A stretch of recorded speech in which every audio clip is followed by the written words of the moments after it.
Hi everyone, chemical bonding पढ़ रहे थे हम लोग डायपोल मोमेंट के बारे में। और बहुत सारे मॉलिक्यूल्स के पोलैरिटी को एग्जामिन किए थे, मॉलिक्यूल पोलर होंगे या नॉन पोलर डायपोल मोमेंट के आधार पर, और उसके लिए उस मॉलिक्यूल का जो शेप होता है उसका जानकारी होना जरूरी था। आज डायपोल मोमेंट से ही रिलेटेड कुछ इंपॉर्टेंट क्वेश्चन हम लोग करेंगे। सबसे पहला क्वेश्चन कुछ इस टाइप का, which one has highest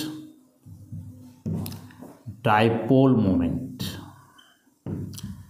Which one has highest dipole moment? और इसमें से जो मॉलिक्यूल्स दिए हुए हैं वे हैं CH3Cl, CH2Cl2, CHCl3 और एक मॉलिक्यूल इस कैटेगरी में है CCl4।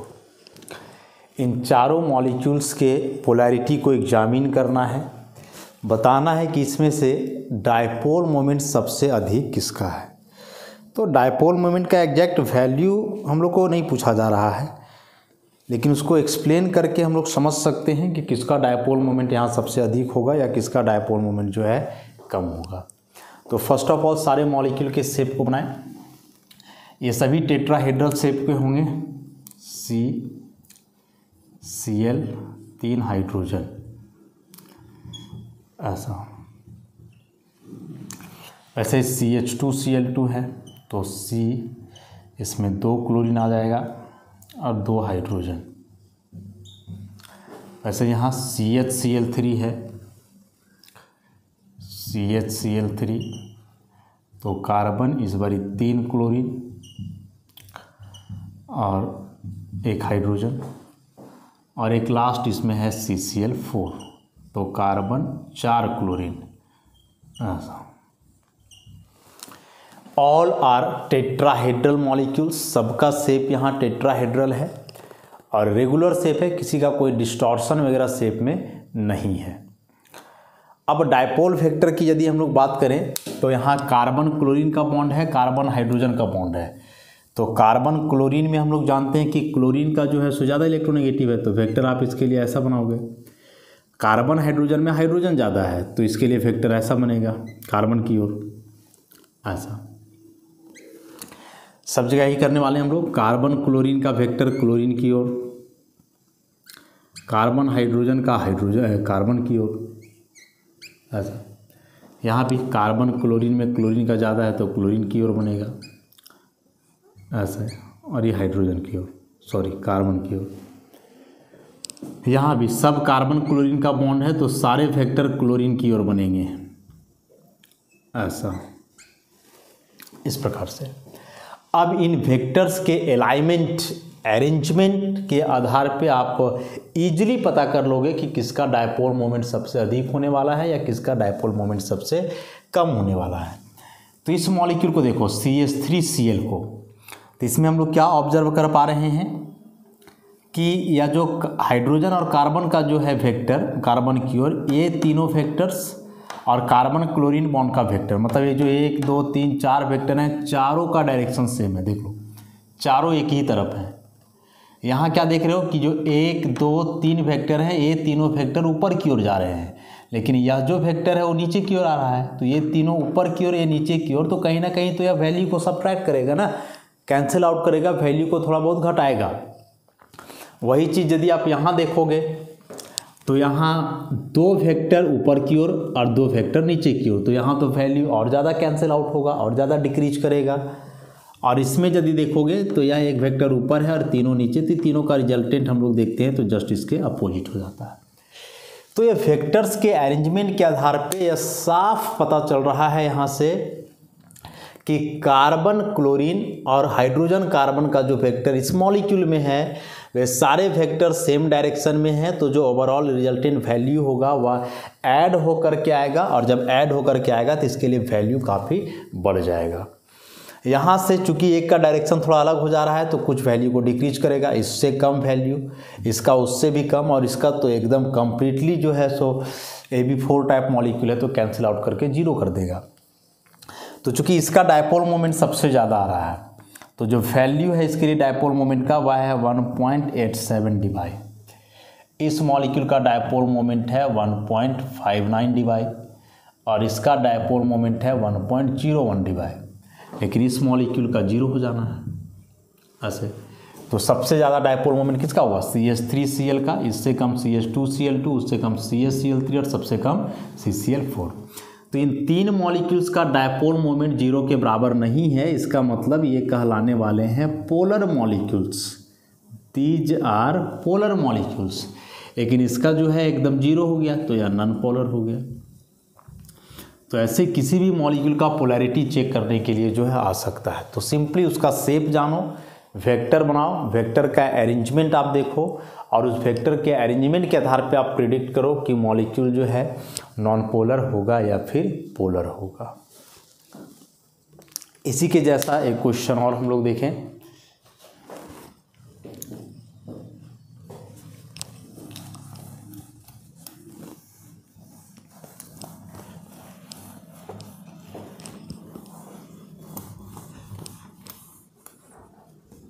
अब कुछ ऐसे मॉलिक्यूल्स दिए हुए होंगे,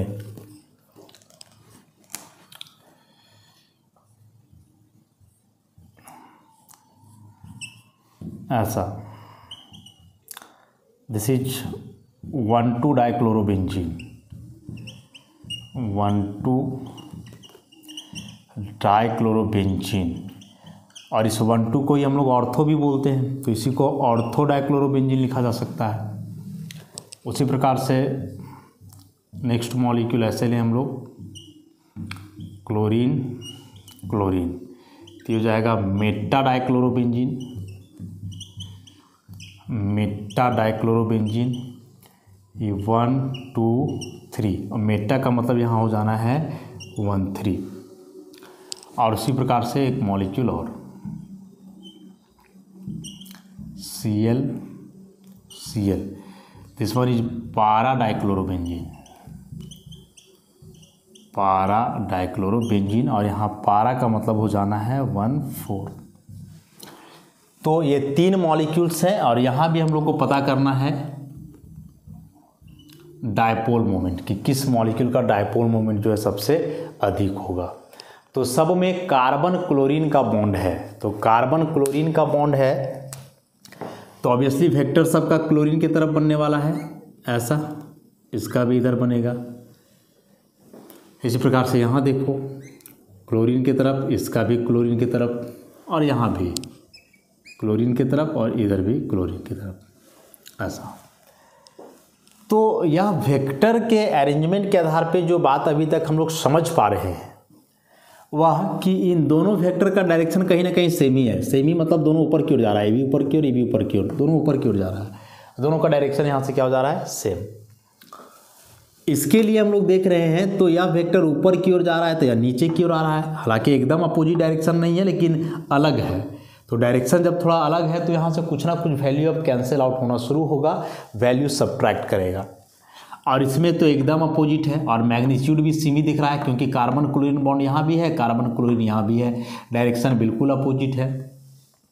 तो उस हिसाब से यहाँ के जो दो वेक्टर्स हैं सेम डायरेक्शन में हुए, यहाँ अलग हुए और वहाँ अपोजिट हो गए।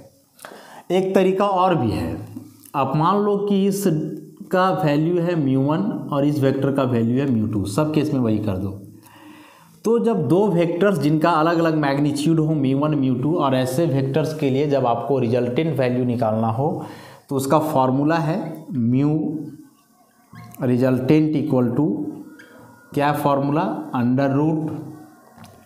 μ1 का स्क्वायर प्लस μ2 का स्क्वायर प्लस 2 μ1 μ2 cos थीटा। चूँकि यहाँ cos थीटा यूज हो रहा है तो ये जो cos के बारे में हम लोग जानते हैं कि cos 0 डिग्री का वैल्यू होता है 1 और वही cos 90 डिग्री का वैल्यू होता है 0। इसका मतलब क्या हुआ कि cos के लिए एंगल जैसे जैसे बढ़ता है उसका वैल्यू डिक्रीज करता है। 0 से 90 का एंगल बढ़ रहा है तो वैल्यू 1 से क्या हो गया 0। तो cos के लिए एंगल बढ़ने से वैल्यू डिक्रीज करता है।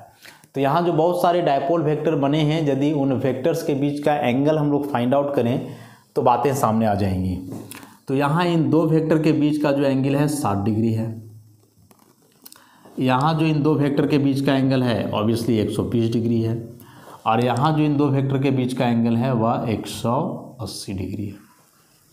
ऐसे तो यहाँ वेक्टर एकदम अपोजिट हो गए, 180 डिग्री सेम है मैग्नीट्यूड, तो इसका डायपोल मोमेंट हो जाना है 0।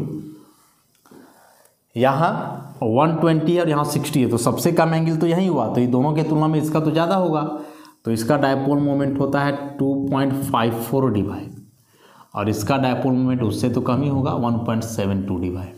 ऐसा तो इस प्रकार के मॉलिक्यूल के पोलैरिटी को भी जो हम लोग समझ सकते हैं, मतलब कोई एरोमेटिक रिंग का ऐसे हो और इसमें एटम या ग्रुप का जो अरेंजमेंट दिया हुआ रहे, तो है तीनों डाइक्लोरोबेंजीन ही, लेकिन यह हुआ ऑर्थो डाइक्लोरोबेंजीन, मेटा डाइक्लोरोबेंजीन, पारा डाइक्लोरोबेंजीन। मतलब इसमें जो दो क्लोरीन है 1,2 पे है, इसमें 1,3 पे, इसमें 1,4 पे है, और पोजीशन अलग होने से हम लोग देख रहे हैं कि मॉलिक्यूल का डायपोल मोमेंट वैरी कर रहा है, पोलैरिटी जो है उसका चेंज कर रहा है। तो एग्जाम में आ सकता है कि क्या डाइक्लोरोबेंजीन पोलर है या नॉन पोलर है। ऐसा आता है तो आपको अच्छे से एक्सप्लेन करना होगा कि डाइक्लोरोबेंजीन होते हैं 3 कैटेगरी के, ऑर्थो, मेटा, पारा।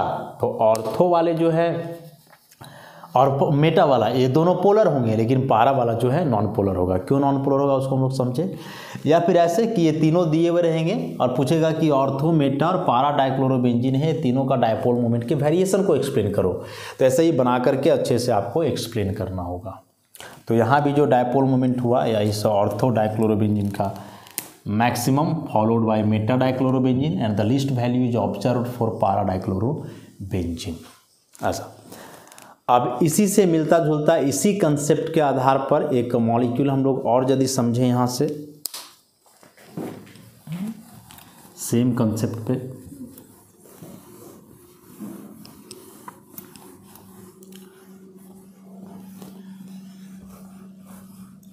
तो एक ऐसा मॉलिक्यूल लिया जाए इस टाइप का,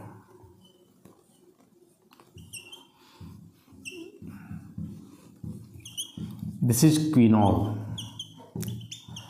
और पूछा जाए कि यह मॉलिक्यूल पोलर है या नॉन पोलर है। तो अभी यदि आप यहाँ से डायरेक्ट देखोगे ना, तो डायरेक्ट देख करके आप क्या ऑब्जर्व करोगे कि बिल्कुल अपोजिट है। तो जैसे भी पारा डाइक्लोरोबेंजीन का बताया वैसे ही पारा डाइहाइड्रोक्सीबेंजीन है, इसी को हम लोग ऐसा लिख सकते हैं पारा डाइहाइड्रोक्सीबेंजीन।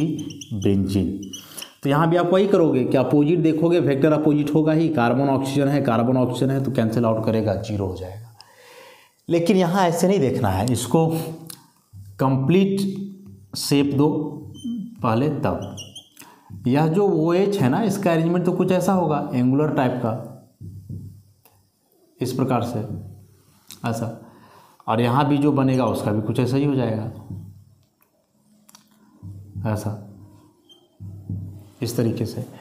अब आप यहाँ ठीक है देख रहे हो कि यह कार्बन ऑक्सीजन है तो ऑक्सीजन की तरफ बना दो, ठीक, लेकिन यह जो ऑक्सीजन हाइड्रोजन का है इसमें भी तो ऑक्सीजन की तरफ ही बनेगा।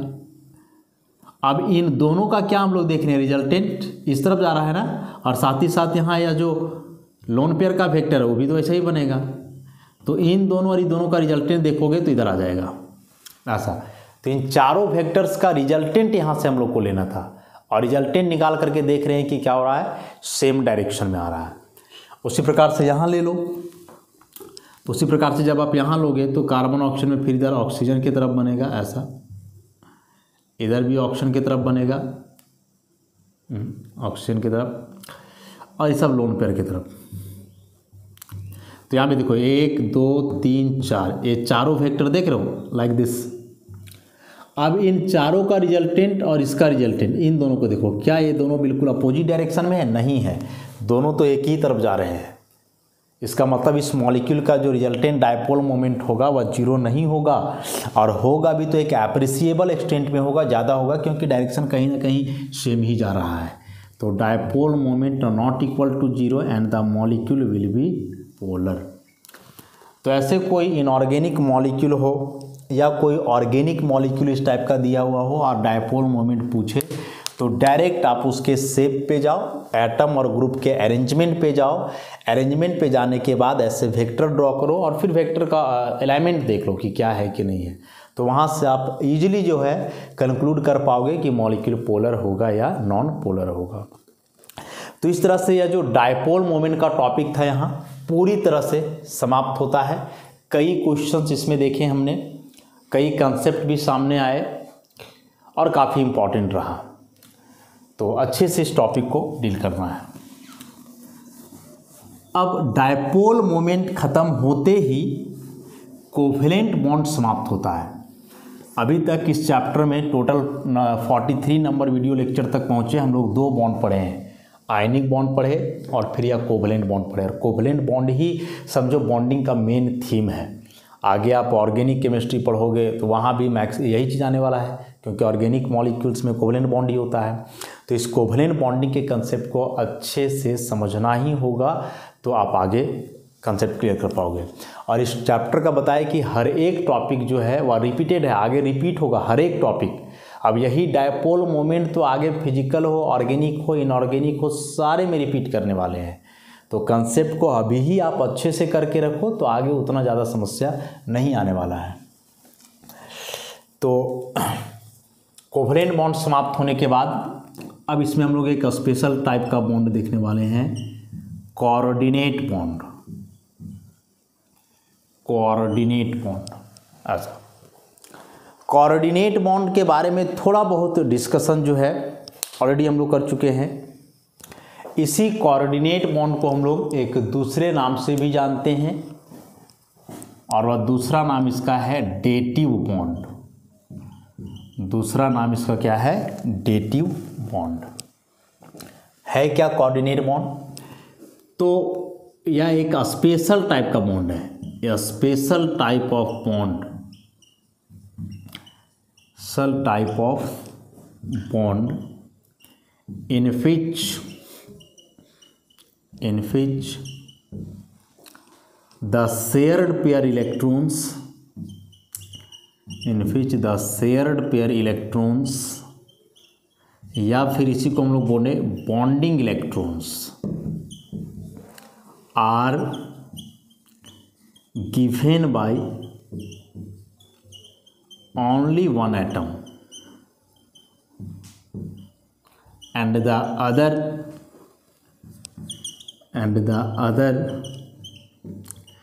atom remains unparticipated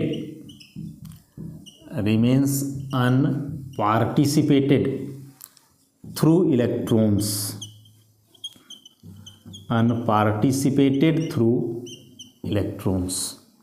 ऐसा।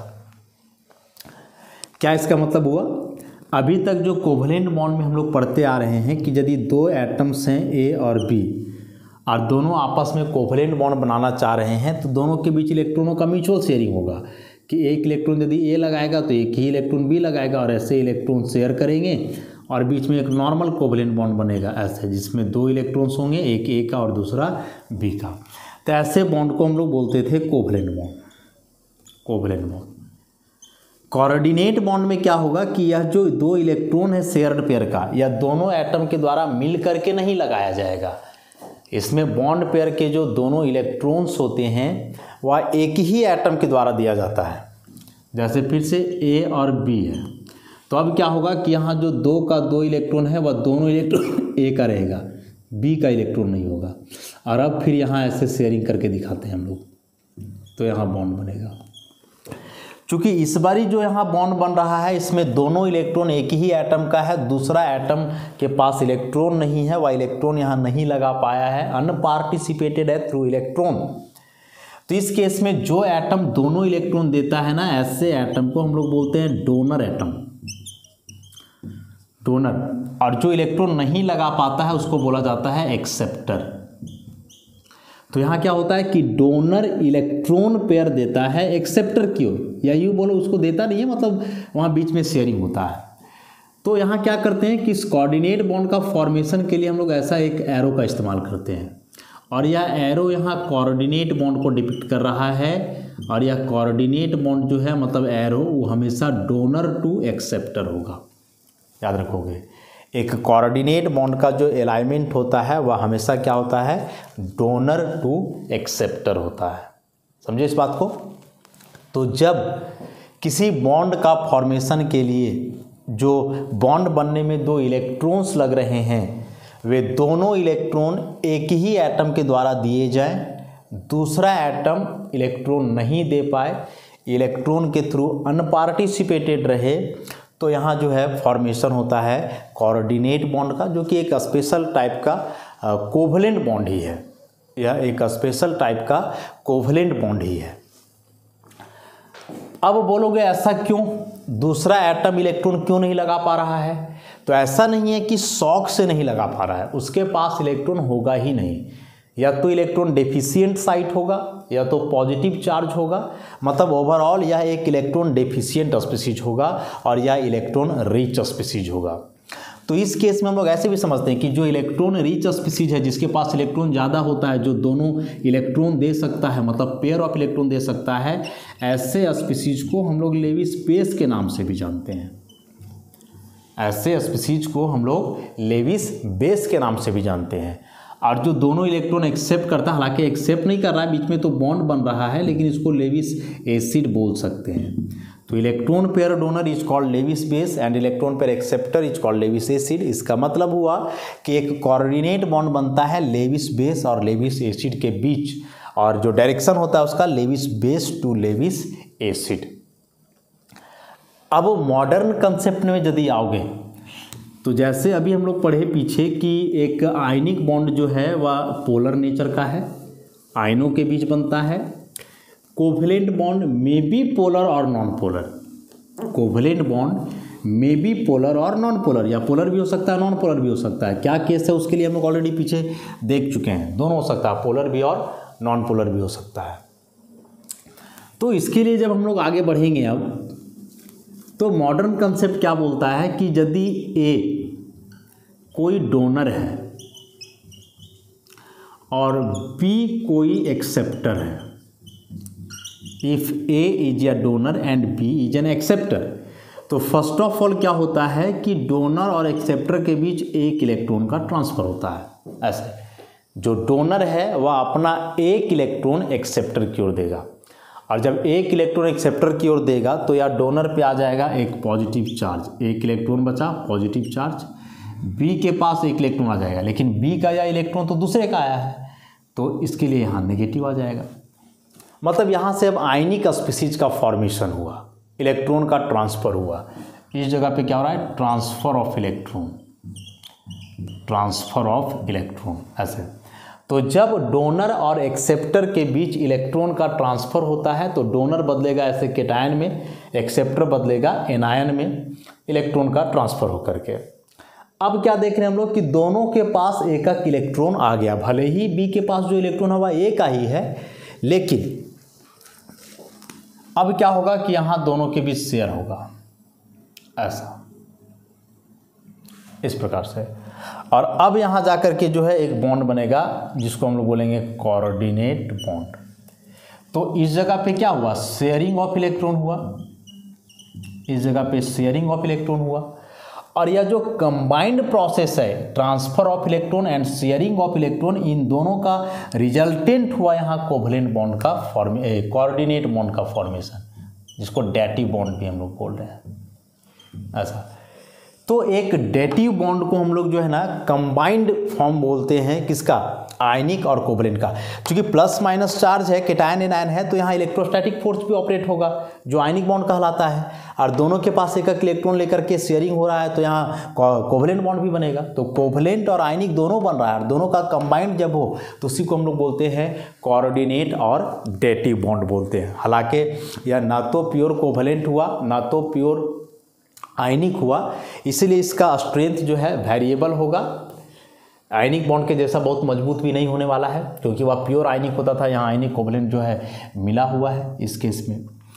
तो यहाँ जो हम लोग देखें कि डोनर फर्स्ट ऑफ ऑल अपना एक इलेक्ट्रॉन दिया एक्सेप्टर को, पहले आयंस बनाया, तब उन आयनों के बीच यहाँ इलेक्ट्रोस्टैटिक अट्रैक्शन भी हुआ, इलेक्ट्रॉनों का शेयरिंग भी हुआ, और फिर जाकर के बॉन्ड बना। तो इसको आप ऐसे समझ सकते हो ना कि जैसे एक व्यक्ति है, इसके पास 1 रुपया भी नहीं है, एकदम नहीं है, और एक अगला आदमी के पास है, और दोनों मिल करके जो है कुछ खाने का प्लान कर रहे हैं। लेकिन जब खाने जाएंगे तो एक के पास तो पैसा है ही नहीं, केवल दूसरे के पास है, तो वहाँ क्या करना होगा कि वहाँ जो खाने जहाँ जाएंगे लोग होटल वगैरह में, तो वहाँ बिल का पूरा पेमेंट एक को ही करना होगा। दोनों मिल करके किए म्यूचुअल तो वह कोवलेंट, लेकिन वहाँ जाने के बाद क्या होगा कि एक के पास तो पैसा ही नहीं है, तो पूरा का पूरा बिल का पेमेंट करना होगा एक ही को। दोस्ती है तो खिलाना तो पड़ेगा ही ऐसे, तो वहाँ पूरा पेमेंट एक ही के द्वारा किया जा रहा है, जबकि खाए दोनों हैं ऐसे, तो कोऑर्डिनेट वाला केस हुआ। तो एक केस उसमें ऐसा भी हो सकता है कि एक व्यक्ति जो पूरा पैसा दे होटल वालों को, अब वो ऐसे कर दे, ऐसे क्या कि जैसे मान लो कि 500 रुपये का बिल आया, तो यदि बराबर दोनों खाएं तो 250-250 रुपया हुआ। तो पहला केस है कि एक व्यक्ति 500 पूरा का पूरा बिल पेमेंट कर दे होटल वाले को, या ऐसे करे कि 500 में या 250 दे दे अपने दोस्त को, बोले कि लो या 250 हम तुमको दिए हैं कर्ज के नाम पर ऐसे, और फिर ये 250 दे देगा इसको, तो ये अपना 250 दिया इसको और फिर दूसरा वाला भी 250 दिया इसको। लेकिन जो दूसरा वाला दिया 250, इसका अपना पैसा नहीं था, इससे ले करके दिया। मतलब ये क्या किया कि पहले अपना पैसा इसको ट्रांसफ़र किया और तब फिर जा करके ये दिया। तो ऐसा करने से इसको फ़ायदा ना हुआ। डायरेक्ट यदि होटल वाला को दे देता तब तो समझो मुफ्त में खिला दिया, लेकिन अब इसको कर्ज के नाम पे 250 दिया, इसका मतलब बाद में इससे 250 वसूल सकता है। तो यही केस है कि यहाँ ये दोनों डायरेक्ट भी लगा सकता था, या फिर पहले क्या किया कि बी को एगो ट्रांसफ़र कर दिया, पहले आयंस बने तब जा करके जो है इलेक्ट्रॉन का शेयरिंग हुआ। तो वही कंसेप्ट है यहाँ पे, दोनों ओवरऑल सेम ही है, लेकिन थोड़ा सा अंतर हो जाएगा इस केस में, और अंतर क्या होगा इसको तो हम लोग देख ही लिए। तो इस तरह से जो है इस कंसेप्ट के आधार पर एक कोऑर्डिनेट या डेटिव बॉन्ड को हम लोग सेमी पोलर नेचर का बोलते हैं। सेमी पोलर नेचर का, सेमी पोलर इसलिए क्योंकि आधा आयनिक है आधा कोवलेंट है, और प्योर कोवलेंट बॉन्ड तो जनरली नॉन पोलर होता है, प्योर आयनिक बॉन्ड पोलर होता है। तो पोलर नॉन पोलर मिला हुआ है, इसलिए इसको हम लोग क्या बोलेंगे, सेमी पोलर। तो यही था यहाँ कोऑर्डिनेट बॉन्ड का कंसेप्ट कि एक डोनर एक एक्सेप्टर, डोनर एक्सेप्टर के बीच बॉन्ड बनेगा, एरो दिखाएंगे। मॉडर्न कंसेप्ट के अनुसार कि यह एक coordinate bond semi polar nature का है, जिसमें डोनर पहले इलेक्ट्रॉन ट्रांसफ़र करता है एक्सेप्टर को, आयंस बनता है, तब आयन के बीच इलेक्ट्रोस्टैटिक अट्रैक्शन भी काम करता है, और उसी समय इलेक्ट्रॉनों का शेयरिंग भी होता है। तो ओवरऑल बन जाता है यहाँ से कोऑर्डिनेट बॉन्ड। इस कोऑर्डिनेट बॉन्ड से रिलेटेड क्लास 12th में जो है हम लोग एक बहुत ही इंपॉर्टेंट चैप्टर पढ़ने वाले हैं, कोऑर्डिनेशन केमिस्ट्री। कोऑर्डिनेशन केमिस्ट्री, और यह कोऑर्डिनेशन केमिस्ट्री एक अलग केमिस्ट्री है, बहुत ही वास्ट टॉपिक है, बहुत इंपॉर्टेंट। और इस पूरे चैप्टर में आप कोऑर्डिनेट बॉन्ड से ही फैमिलियर होने वाले हो। तो अभी बस इंट्रोडक्शन देना था कि कोऑर्डिनेट बॉन्ड होता क्या है, और इसी कोऑर्डिनेट बॉन्ड का कंसेप्ट के आधार पे पीछे जो ऑक्टेट रूल वायलेट कर रहा था किसी किसी मॉलिक्यूल का, ऑक्टेट रूल जो फॉलो नहीं कर रहा था, अब वो कोऑर्डिनेट बॉन्ड के आधार पे ऑक्टेट रूल को भी फॉलो करने लगेगा। जैसे SF6 का आप शेप बनाओगे, तो SF6 का शेप आप कैसे बनाओगे, या SF6 छोड़ो, इसका देखो SO2Cl2 का, तो SO2Cl2 का शेप ऐसा कुछ बना था, और यहाँ आप देखोगे तो सल्फ़र का 2, 4, 6, 8, 10, 12 इलेक्ट्रॉन हो जाता है, मोर देन ऑक्टेट। लेकिन इसी को यदि आप ऐसे दिखाओ, coordinate bond O, coordinate bond O, यहाँ सिंगल बॉन्ड क्लोरीन, और यहाँ भी सिंगल बॉन्ड क्लोरीन, और अब यदि आप देखोगे यहाँ तो सल्फ़र का 8 ही हुआ। तो ये जो आप यहाँ से बनाए कोऑर्डिनेट बॉन्ड, इस कोऑर्डिनेट बॉन्ड का कंसेप्ट उस समय नहीं आया था, लेकिन जब लोगों को ज़रूरत पड़ा तो यह कंसेप्ट आया कोऑर्डिनेट बॉन्ड का। कोऑर्डिनेट बॉन्ड का कंसेप्ट आने के बाद जो है बहुत कुछ चीज़ें जो पहले से एक्सप्लेन नहीं की जा सकी थी, अब उनका एक्सप्लेनेशन जो है पॉसिबल हुआ, और इसमें से सबसे बड़ा यही आया इसमें, एक ऑक्टेट को मेंटेन करने वाला, और दूसरा जो बोले इस कोऑर्डिनेट बॉन्ड के बारे में, वह आगे का जो चैप्टर पढ़ेंगे कोऑर्डिनेशन कंपाउंड, उसमें आप देखोगे कि क्या इंपॉर्टेंस है इस कोऑर्डिनेट बॉन्ड का। कोऑर्डिनेट बॉन्ड का कंसेप्ट नहीं आता तो उतना बड़ा जो कोऑर्डिनेशन केमिस्ट्री है, जिसका आज के समय में सबसे ज़्यादा एप्लीकेशन और सबसे ज़्यादा रिसर्च हो रहे हैं उस टॉपिक पे, वो शायद नहीं हो पाता। तो इस तरह से कोऑर्डिनेट बॉन्ड को भी यहाँ हम लोग समाप्त किए। तो स्ट्रॉन्ग बॉन्ड में 3, ionic bond, covalent bond, coordinate bond देख चुके हैं। कोऑर्डिनेट बॉन्ड को बहुत ज़्यादा डिटेल नहीं करेंगे क्योंकि कोऑर्डिनेशन कंपाउंड अलग से चैप्टर है ही। अब एक स्ट्रॉन्ग बॉन्ड की कैटेगरी में एक बच गया मेटेलिक बॉन्ड, तो उस मेटेलिक बॉन्ड को जो है हम लोग नेक्स्ट लेक्चर में डील करेंगे। तो आज के लिए इतना ही, धन्यवाद।